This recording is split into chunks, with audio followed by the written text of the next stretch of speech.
يتلى عليهم آياتنا بينات قال الذين لا يرجون لقاءنا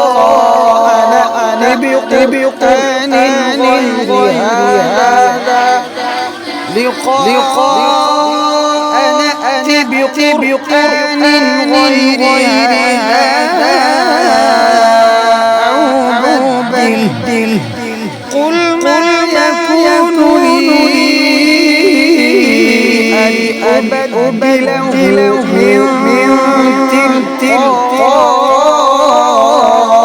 نفسي إن أتبع إلا ما يوحى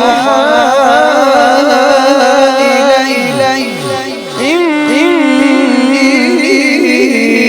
أخاف إن عصيت ربي عذاب يوم عظيم قل لو شاء الله ما تلوته عليكم ولا أدركم به فقد لبثت فيكم عمرا من قبلي أفلا تعقلون فمن أظلم ممن افترى على الله كذبا أو كذب بآياته إنه لا يفلح المجرمون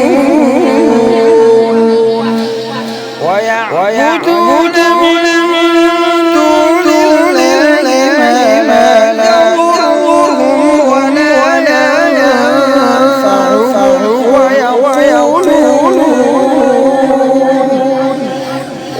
ويقولون